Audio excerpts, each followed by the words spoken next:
اسی کے نام میں کہے ہوئے ہیں ایک آواز میں آمین۔ ہاللیلویہ۔ خدا ان کا نہایت شکر گزار ہوں جس نے آج پھر ہمیں اپنے پاس اپنے قدموں میں بلایا ہے کہ ہم اس کے پاس آ کر کے اس کے کلام میں سے سیکھ سکیں، رہنمائی حاصل کر سکیں، تربیت پر پذیر ہو سکیں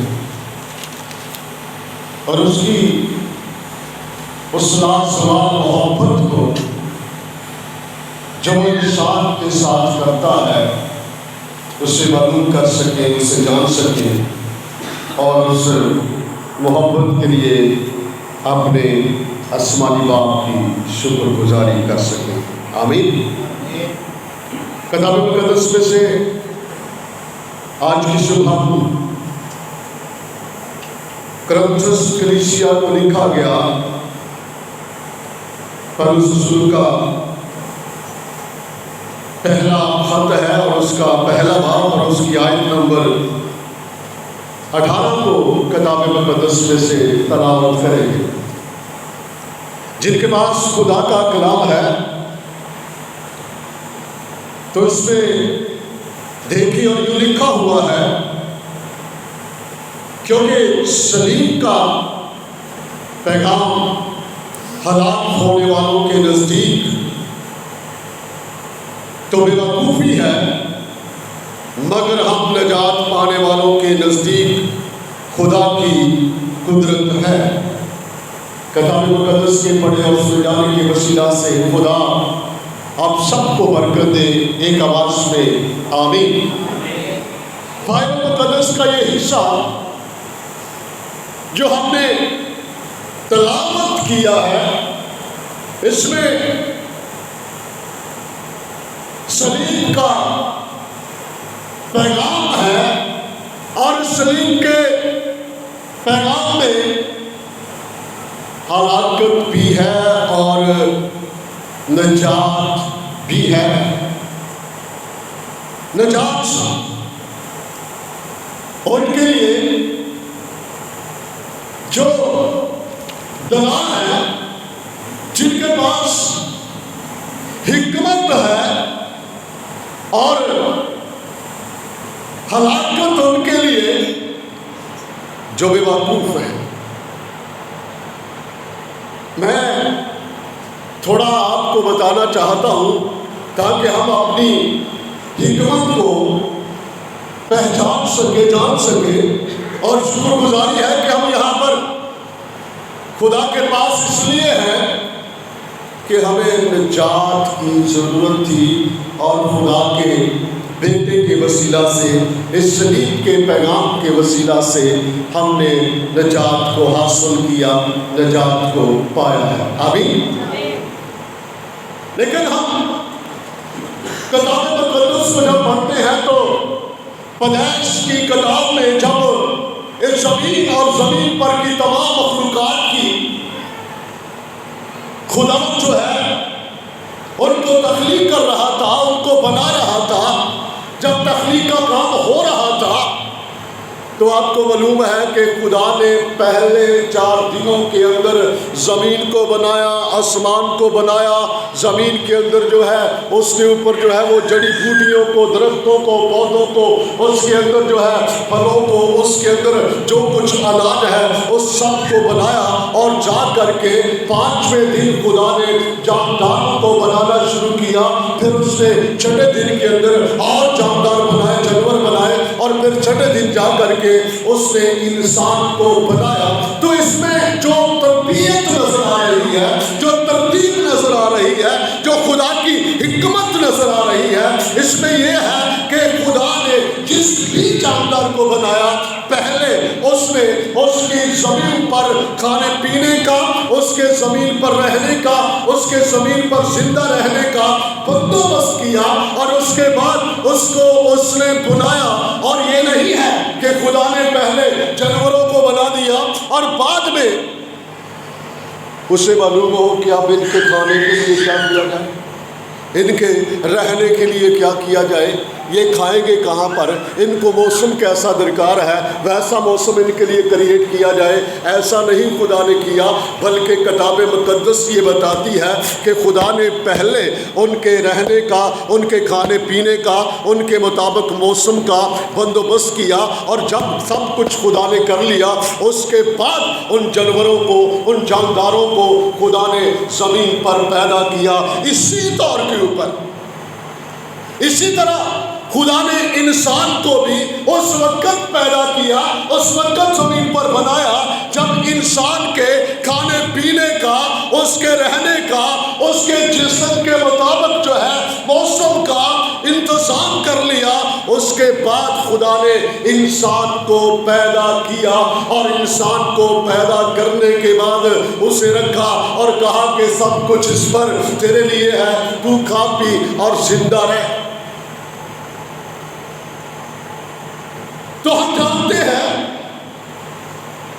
کہ تمام جانداروں کو جب خدا نے بنایا، بائبل مقدس یہ بتاتی ہے کہ ان کی روزی کا آج تک انتظام خداوند کرتا ہے، اور وہ خدا سے مانگے یا نہ مانگے، کتاب مقدس یہ سکھاتی ہے کہ ہر کوئی خدا سے اپنی خوراک طلب کرتا ہے، اگر کوئی نہ بھی مانگے تو خدا اس کو بھی مہیا کرتا ہے، اس کو بھی دیتا ہے۔ اور ہم انسانوں کے بارے میں جب بات کرتے ہیں، انسانوں کے بارے میں جب ہم رہنے کی، کھانے پینے کی، زمین پر کی ضرورتوں کی بات کرتے ہیں، تو ہمیں معلوم ہے کہ وہ لوگ جو خدا سے مانگتے ہیں خدا ان کو روٹی دیتا ہے۔ آمین۔ خدا ان کو خوراک دیتا ہے، لیکن جو نہیں مانگتے خدا ان کو بھی دیتا ہے۔ اور دنیا کی کہاوتیں بھی ہمیں یہ بتاتی ہے، خدا کا کلام بھی ہمیں سکھاتا ہے کہ وہ اپنا سورج نیکوں اور بدوں دونوں پر چمکاتا ہے۔ وہ تمام موسموں کو جو انسان کے لیے افیکٹڈ ہیں، اس کے لیے بہتر ہے، وہ موسم راست باز کے اوپر بھی آتے ہیں، اور وہ موسم جو ہے وہ گناہ گار کے اوپر بھی آتے ہیں۔ خداوند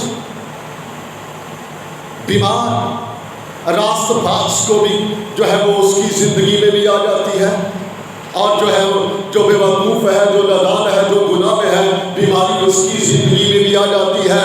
خداوند اس کی جو ہے شفا کا انتظام بھی کرتا ہے، جو راست باز ہے اور جو گناہ گار ہے، خداوند نے اس کی شفا کا انتظام بھی کیا ہوا ہے۔ اس نے دنیا کے اندر حکمت رکھی، اور دنیا کی حکمت سے لوگ گناہ گاروں کا بھی اور راست بازوں کا بھی علاج کرتے ہیں۔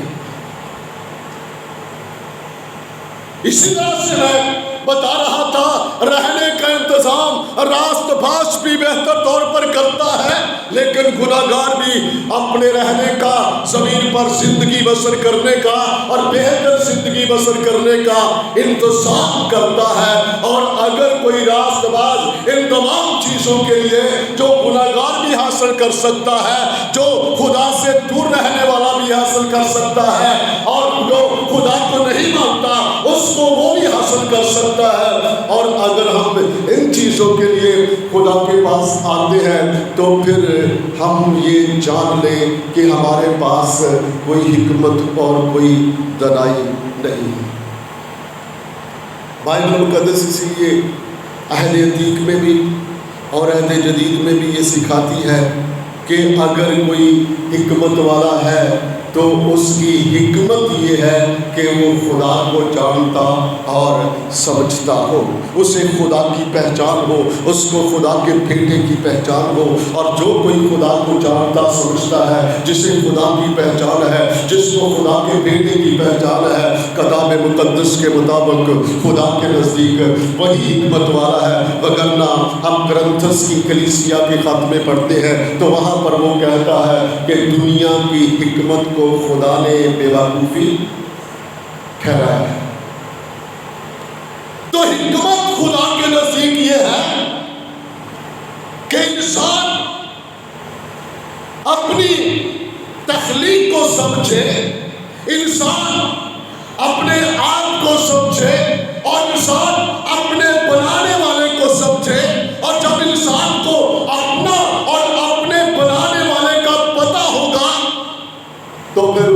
معلوم ہوگا کہ دنیا کی چیزوں کے لیے مجھے محنت کرنی ہے، میں نے دنیا کی چیزوں کے لیے خدا نے مجھے جو عقل دی ہے اس کے مطابق کام کرنا ہے، اور جب کام کروں گا تو دنیا کی چیزیں مجھے ملیں گی۔ اگر کوئی خدا کو نہیں مانتا، وہ بھی محنت کرتا ہے، کام کرتا ہے، اس حکمت کو، شکل کو استعمال میں لاتا ہے جو خدا نے مانوسی طور پر انسان کے لیے رکھی ہے، اس کے مطابق وہ بھی اپنے کھانے پینے کا، اپنی روزی کا بہتر بندوبست کرتا ہے، تو راست باز بھی اس حکمت اور دانائی کے ساتھ اپنی روزی اور اپنے کھانے پینے کا بہتر اور اچھا انتظام کر سکتا ہے۔ بے شک جو راست باز ہے اس کی کھانے پینے کے اوپر، اس کی روزگار کے اوپر، اس کی ساری چیزوں کے اوپر خدا کی برکت، بلیسنگز ہوتی ہے، جو ان لوگوں کے اوپر جو خدا سے دور ہیں، جو گناہ میں زندگی بسر کرتے ہیں، ان کے اوپر نہیں ہوتی، لیکن جو خدا کے لوگ ہیں ان کے اوپر ہوتی ہے۔ لیکن خدا تمام لوگوں کا ذمہ دار ہے کہ جس کو اس نے بنایا، جس نے اس کو تخلیق کیا، وہ ان کی روٹی کا، ان کے رہنے کا، ان کی بیماری اور ان کی تمام چیزوں کا انتظام کرے۔ اور آپ اس کو بخوبی جانتے ہیں کہ خداوند تمام دنیا کے لوگوں کے لیے یہ انتظام کرتا ہے۔ تو پھر خدا کا کلام جو ہمیں سکھاتا ہے صلیب کے پیغام کے تعلق سے، وہ یہی ہے کہ ہمیں صلیب کے پیغام کو کس لیے قبول کرنا ہے؟ روزگار کے لیے، روٹی پانی کے لیے، شفا کے لیے، یا بائبل مقدس ہمیں سکھاتی ہے نجات کے لیے؟ دنائی اس میں ہے کہ خدا کے کلام کو نجات کے لیے، صلیب کے پیغام کو نجات کے لیے، خداوند کو نجات کے لیے قبول کیا جائے، اور جو کوئی نجات کے لیے خداوند کے پاس آتا ہے وہ اس کی مرضی کے مطابق خدا کے پاس آتا ہے، اور جو کوئی دنیا کی چیزوں کو، دنیا کی خواہشوں کو لے کر کے آتا ہے، یہ خدا کے مطابق نہیں بلکہ اس کی اپنی خواہشیں ہیں۔ بے شک جب کوئی خدا کے پاس دنیا کی خواہشیں لے کر کے آ جاتا ہے، وہ اس کو پورا تو کر دیتا ہے، لیکن ان کے سبب سے وہ اس نجات کو، جس کا انتظام خدا نے اپنے بیٹے کو انسان بنا کر کے کیا، اس کو حاصل نہیں کر سکتا، اس کو حاصل نہیں کر سکتا۔ تو صلیب کا پیغام نجات دیتا ہے، اور صلیب کے پیغام کو قبول کرنے والوں کے لیے نجات حاصل کرنا، خداوند کی راست بازی کو حاصل کرنا، اس نئی انسانیت کو حاصل کرنا، اس خدا کی بادشاہی اور اس کی جلال کو حاصل کرنا، ان کا مقصد، ان کا علم ہو، اور اس کے مطابق اس کے لیے وہ خدا کی تمجید اور خدا کی بندگی اور خدا کی عبادت کرنے والے ہوں۔ بے شک دنیا کے اندر کچھ نادان ہیں جو لوگ ان چیزوں کے لیے نہیں بلکہ دنیاوی چیزوں کے لیے خدا کے پاس آتے ہیں۔ قصور شاید ان کا بھی زیادہ نہ ہو، کیونکہ ان کے بنانے والوں نے، ان کو کال کرنے والوں نے، ان کی رہنمائی کرنے والوں نے دکان ہی ایسی سجا رکھی ہے کہ وہ دنیا کی چیزوں کے لیے ان کو بلاتے ہیں، دنیا کی چیزوں کے لیے انہیں کال کرتے ہیں، اور وہ انہی چیزوں کو حاصل کرنے کے لیے، انہی چیزوں کو پانے کے لیے وہ سمجھتے ہیں کہ ہمیں خدا کی عبادت اور بندگی کرنی چاہیے۔ آپ کے خدا یسوع کا، ہمارے خدا یسوع کا جو حکم ہے کتاب مقدس کے اندر، متی کی انجیل میں، وہ یہی ہے کہ تم اس کی راست بازی اور بادشاہی کی تلاش کرو۔ تم نے تلاش نجات کے لیے کرنی ہے، اور نجات کے لیے یہی چیزیں ضروری ہیں کہ تم راست باز ہو، تمہیں خدا کی بادشاہی حاصل ہو، اور جب یہ کچھ ہوگا تو پھر تمہارے پاس خدا کی نجات بھی ہوگی۔ ہاللیلویا۔ اور جب نجات ہوگی تو دنیا کی چیزیں مل جائیں گی۔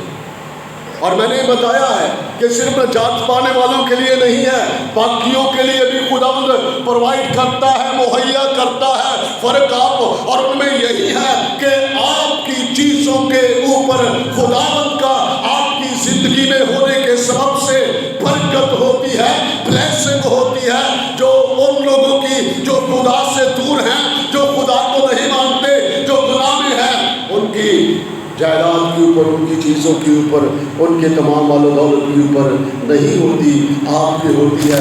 فرق یہی ہوتا ہے راست و باز کا اور گناہ گار کا اور گناہ میں رہنے کا۔ لیکن جو حقیقت ہے، لیکن جو خدا نے جانتا ہے کہ جو انسان نہیں کر سکتا، جو انسان کے بس کی بات نہیں ہے، وہ یہ ہے کہ انسان اور کسی اعتبار سے اور کسی وسیلہ سے نجات حاصل نہیں کر سکتا۔ اس لیے اس کے لیے خدا نے اپنے بیٹے کو بھیجا، اس نے صلیب کا پیغام دیا۔ اور بعض لوگ اس کو بے وقوفی اس لیے بھی سمجھتے ہیں، انہیں سمجھ نہیں آتی کیا کیا جائے۔ کسی خادم نے مجھ سے سوال کیا، یہ کون سی شریعت ہے کہ انسان جو ہے قربانی دے اور اپنی دے دے؟ شریعت میں تو کسی جگہ پر نہیں لکھا ہوا، شریعت نے تو کسی جگہ پر نہیں بتایا، شریعت نے تو کسی جگہ پر ایسا کوئی حکم نہیں دیا کہ انسان اپنی قربانی دے دے۔ بلکہ کتاب مقدس کو پڑھنے والے یہ کہتے ہیں کہ خدا کو تو انسان کی قربانی سے کفایت اس کو جو ہے وہ اس کو نفرت ہے، وہ انسان کی قربانی سے نفرت کرتا ہے۔ پھر کہاں کا یہ جو ہے وہ قانون خدا نے دے دیا، کہاں کی یہ شریعت لاوے کہ انسان اپنی قربانی لاوے اور اپنی قربانی سے لوگوں کو پاک صاف کرنے کا جو ہے وہ اعلان کرتا پھرے، خوشخبری سناتا پھرے۔ یہ میں کسی پاسٹر کی پھر وہ پاسٹر تو نہیں رہا، لیکن وہ پہلے پاسٹر تھا، خادم تھا، یہ ان کی باتیں میں آپ کو بتا رہا ہوں۔ اور آج بھی بہت سارے لوگ حماقت کرتے ہیں، بہت سارے لوگ نادانی کرتے ہیں، بہت سارے لوگوں کے پاس حکمت نہیں ہے، بے وقوفی کرتے ہیں، اور آج وہ خدا یسوع مسیح کے پیچھے نہیں بلکہ اپنی عقل کے مطابق اس کی پیروی کرنا چاہتے ہیں، خدا کی دی ہوئی تعلیم کے مطابق نہیں بلکہ اپنی حکمت کے مطابق اس کے پیچھے چلنا چاہتے ہیں۔ میں ایسے لوگوں کے بارے میں آپ کو یہ بتا دوں کہ ایسے لوگوں کو خداوند کبھی نجات نہیں بخشے گا۔ ایسے لوگ جو ہے نجات نہیں پا سکیں گے، وہ نجات سے محروم رہ جائیں گے۔ کتاب مقدس میں خدا نے مسیح یسوع کی راہ تیار کرنے کے لیے جس کو بھیجا، آپ جانتے ہیں اس کا نام کیا ہے؟ یوحنا بپتسمہ دینے والا، یوحنا نبی، جو شریعت کا آخری نبی بھی ہے۔ اور جانتے ہیں کہ یوحنا جو ہے اس کا باپ کہن تھا،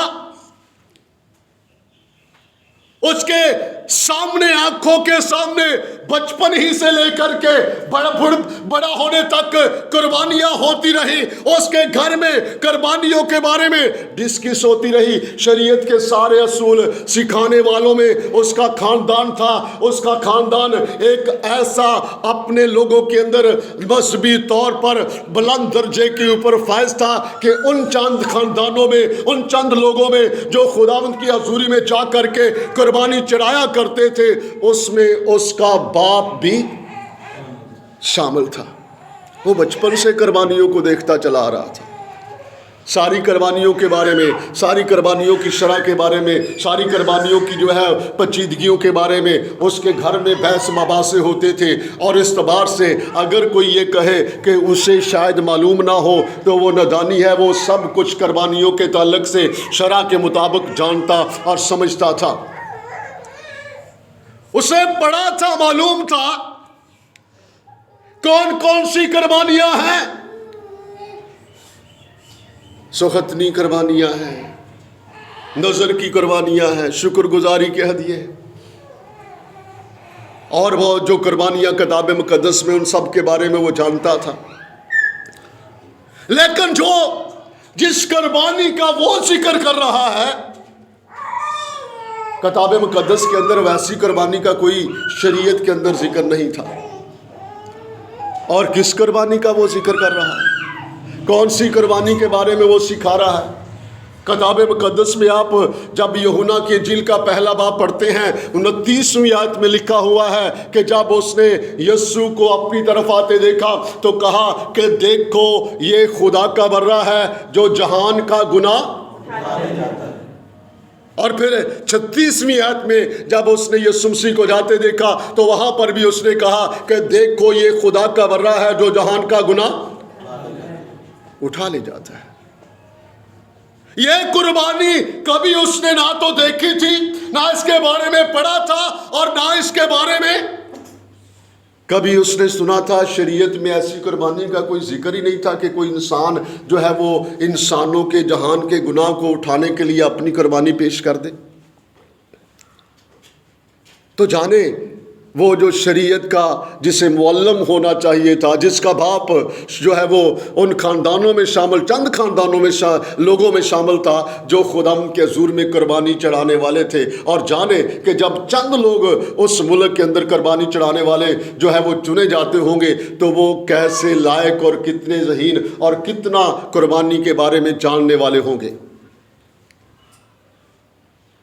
تو یہ یوحنا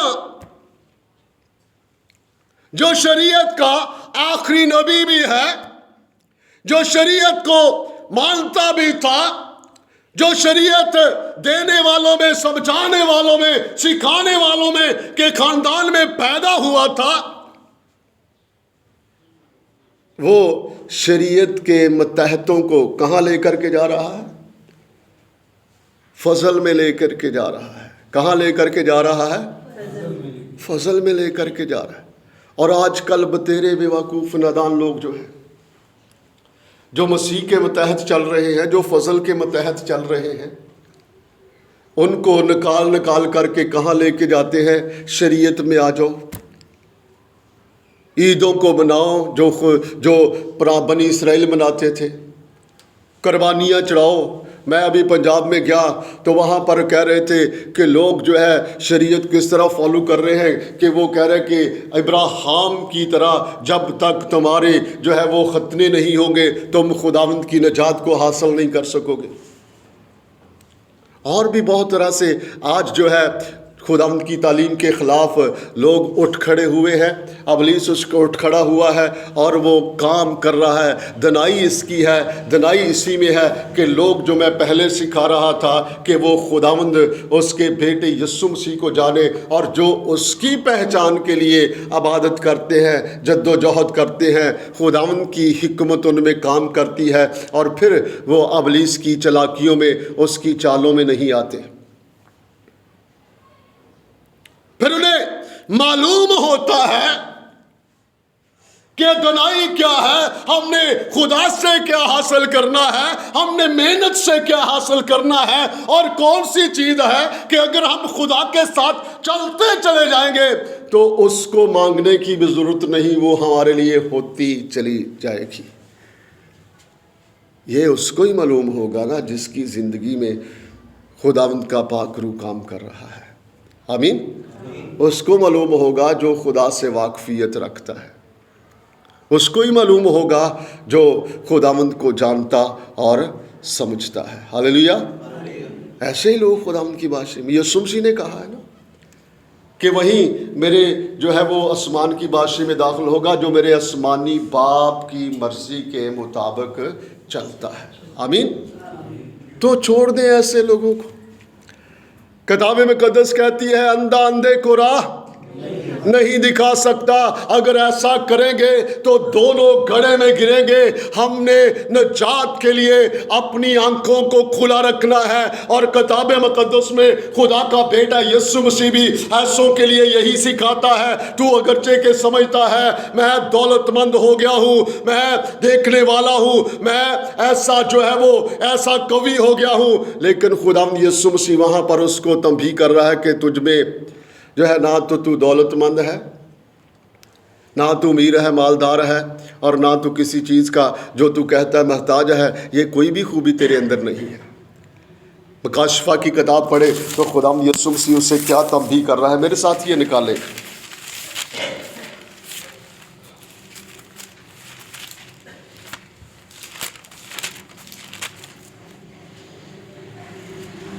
سترہ آیت سے تیسرے باب کی لکھا ہے, اور چونکہ تو کہتا ہے کہ میں دولت مند ہوں اور مالدار بن گیا ہوں اور کسی چیز کا محتاج نہیں, اور یہ نہیں جانتا کہ تو کم بخت اور خوار اور غریب اور اندھا اور ننگا ہے. یسوع مسیح کیا کہہ رہے ہیں؟ اس لیے میں تجھے صلہ دیتا ہوں کہ مجھ سے آگ میں تپایا ہوا سونا خرید لے تاکہ دولت مند ہو جائے, سفید پوشاک لے لے تاکہ تو اسے پہن کر ننگے پن کے ظاہر ہونے کی شرمندگی نہ اٹھائے, اور آنکھوں میں لگانے کے لیے سرما لے لے تاکہ تو بھی نہ ہو جائے. اپنی حکمت کو جاننے والے کس چیز کی کمی ہے؟ اتنے مجھ سے سیکھنے والے, میں اتنوں کو سکھانے والا. ایسے ہی شخص سے جو ہے وہ میری بات ہو رہی تھی, جب میں اسے مسیح یسوع کے تعلق سے بتا رہا تھا تو وہ مجھے کہنے لگا کہ آپ مجھے سمجھاؤ گے. مجھے کہنے لگا میرے پاس 4 واٹس ایپ گروپ ہیں اور ایک گروپ کے اندر 300-400 لوگ انوالو ہیں, یعنی میں 1200-1600 لوگوں کو تعلیم دے رہا ہوں, انہیں سکھا رہا ہوں. لوگ اپنی حکمت کے سبب سے اپنے آپ کو دانا جدا کر کے بیوقوف بنے ہوئے ہیں, اور ابلیس اور وہ شریر اور مخالف مسیح ان کو استعمال کر کے نہ صرف انہیں ہلاکت میں ڈال رہا ہے بلکہ ان کی پیروی کرنے والوں, کیونکہ نہ تو وہ خود جو ہے آسمان کی بادشاہی میں جائیں گے اور نہ دوسروں کو آسمان کی بادشاہی میں لے کر کے جا سکتے ہیں. تو اس لیے صلیب کے پیغام کے اوپر غور کرے جو آپ کو یہ بتاتا ہے کہ نجات خدا کے بیٹے یسوع مسیح کے بغیر نہیں ہے. کتاب مقدس جو تعلیم دیتی ہے اس میں یہ ہے کہ سب سے پہلے انسان خدا کے بیٹے, خدا کے کلمے کو قبول کرتا ہے. اس کے سبب سے کیا ہوتا ہے؟ جب کوئی خدا کے بیٹے کو قبول کرتا ہے, کلمے کو قبول کرتا ہے, تو کیا ہوتا ہے؟ آپ لوگوں نے کتنوں نے خدا کے بیٹے کو قبول کیا؟ اپنے ہاتھوں کو دکھائیں گے کتنوں نے قبول کیا ہوا ہے. قبول کرنے سے کیا ہوا؟ بیٹا اپنے ہاتھ نہیں اٹھایا. قبول کرنے سے کیا ہوتا ہے؟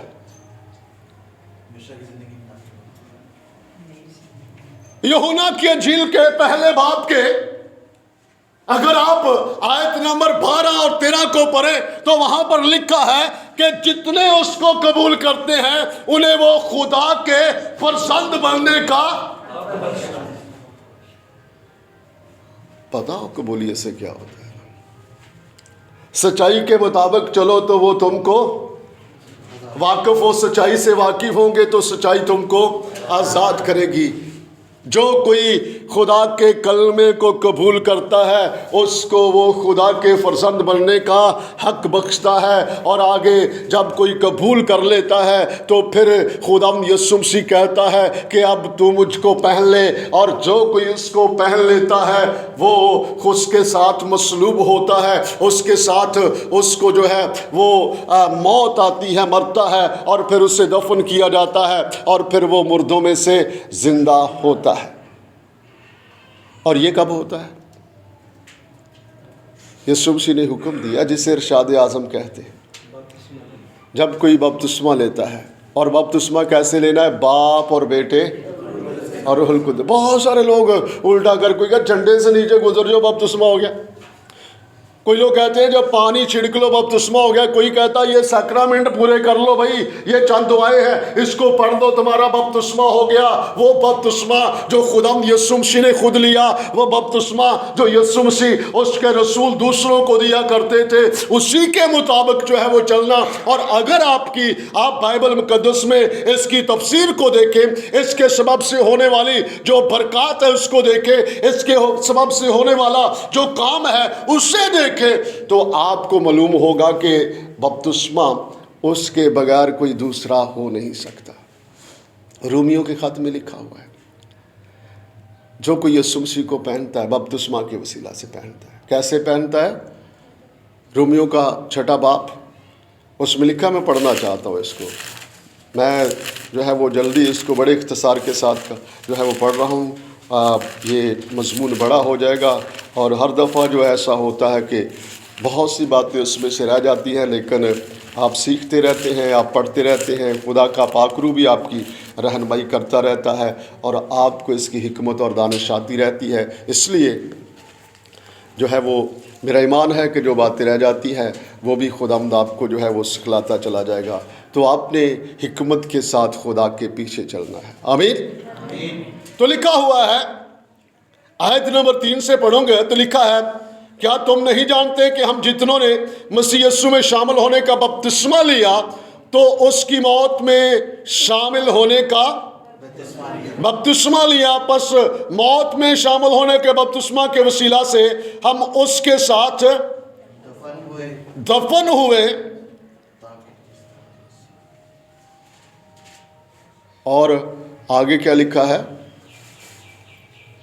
اس کے ساتھ دفن ہوئے تاکہ جس طرح مسیح باپ کے جلال کے وسیلہ سے مردوں میں سے جلایا گیا، اسی طرح ہم بھی نئی زندگی میں چلے، کیونکہ جب ہم اس کی موت کی مشابہت سے اس کے ساتھ پوست ہو گئے تو بے شک اس کے جی اٹھنے کی مشابہت سے بھی اس کے ساتھ پابستہ ہوں گے۔ چنانچہ ہم جانتے ہیں کہ ہماری پرانی انسانیت اس لیے اس کے ساتھ مصلوب کی گئی کہ گناہ کا بدن بیکار ہو جائے، تاکہ ہم آگے کو گناہ کی غلامی میں نہ رہیں۔ تو جو بپتسمہ ہے وہ خدا میں شامل کر کے اس کے ساتھ موت میں شامل کرتا، اور اس کے ساتھ دفن ہونے کا سائن، اس کے ساتھ مردوں میں سے زندہ ہونے کا سائن، اور اس کے پیچھے جو حکمت ہے، جو اس کے پیچھے پروسیس ہوتا ہے، میں کہتا ہوں وہ یہ ہے کہ انسان اپنی جو ہے وہ پرانی انسانیت کو مرنے کے سبب سے اس کے ساتھ مصلوب کر دیتا ہے، اور پھر اس سے خدا کی طرف سے نئی انسانیت ملتی ہے، اور وہ نئی انسانیت میں زندہ ہوتا ہے۔ آمین۔ تو صلیب کا پیغام کیا سکھاتا ہے؟ یہ وہ جگہ ہے جہاں پر خدا کے بیٹے نے یہ تمام کام کیے، اور اس کے درمیان میں اس نے جب اپنا لہو بہایا تو اس کے وسیلہ سے گناہوں کی معافی کا بھی اس نے انتظام کیا۔ بلکہ تھوڑا پیچھے جائیں تو لکھا ہوا ہے کہ اس نے جب مار کھائی تو اس کے مار کھانے سے ہم نے شفا پائی۔ تو صلیب کا پیغام، جب صلیب کے پیغام پر نکاح کرو گے تو کیا ہوگا؟ آپ چلے اپنی صلیب کو اٹھا کر کے دیکھیں، اس کے پیچھے پیچھے چلے، آپ کو معلوم ہوگا کہ کہاں کہاں خداوند یسوع مسیح کے ساتھ کیا کیا ہوا، اور جب آپ چلیں گے وہاں پہنچیں گے تو پھر آپ کو معلوم ہوگا کہ اس کو اٹھا کر کے چلنے والے، اس کو قبول کرنے والے اور اس پر نگاہ کرنے والوں کے ساتھ ہوتا کیا ہے۔ آپ کو معلوم ہوگا کہ جب اسے کوڑے پڑ رہے تھے تو لوگوں نے پٹیاں باندھ لی کہ ماتم کرو، لیکن کیا لکھا ہوا ہے؟ ہم شفا پا رہے تھے، اس کے مار خانے سے ہم نے شفا پائی۔ جب اس کے ہاتھوں پاروں میں کیل ٹھونکے جا رہے تھے، اس کے سر پر کانٹوں کا تاج رکھا جا رہا تھا، لوگ ماتم کرتے ہیں، دکھ کرتے ہیں، اور کہتے ہیں کہ ہمیں مسیح کے دکھوں میں شریک ہونا ہے۔ لیکن کتاب مقدس یہ کہتی ہے کہ باپ کو پسند آیا کہ اس کا بیٹا کچلا جائے۔ وہ اس کے ہاتھوں پیروں میں کیل ٹھونک رہے تھے، ہم نجات کے ہماری نجات کا انتظام ہو رہا تھا، ہماری رہائی کا انتظام ہو رہا تھا۔ ہم گناہوں سے، ابلیس اور شریر سے محفوظ ہونے کے لیے اپنی اس پرانی انسانیت کو جو گناہ کی شہوتوں کے سبب سے خراب ہوتی جا رہی تھی اتار رہے تھے۔ آمین۔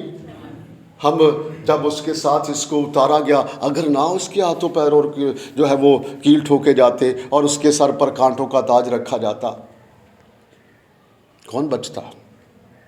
کس کو نئی انسانیت ملتی؟ کوئی بھی نجات نہیں پا سکتا۔ تو نجات کے لیے صلیب کے پیغام کے اوپر غور کریں۔ میں نے ایک پہلے میسج دیا کہ نجات ہے کیا، اگر کسی کو یاد ہو، وگرنہ کسی وقت میں خدا نے جو ہے وہ دوبارہ سے جو ہے وہ ہمیں جو ہے وہ اس کے بارے میں جو ہے کلیت دی تو ہم اس کے بارے میں سیکھیں گے، ورنہ آپ لوگوں نے اس کے بارے میں سیکھا ہوا ہے۔ تو اس لیے میں آج یہی آپ کو جو ہے وہ بتاتا ہوں کہ جو صلیب کا پیغام ہے اس کے اوپر نگاہ کرو، اس کو دیکھو، اس کو سمجھو، اس کو سنو اور اس کو سمجھو اور اس کے اوپر نگاہ کرو، تو آپ کو اس میں نجات کے لیے حکمت نظر آئے گی اور آپ اس کے مطابق خدا کو فالو کرو، خدا کے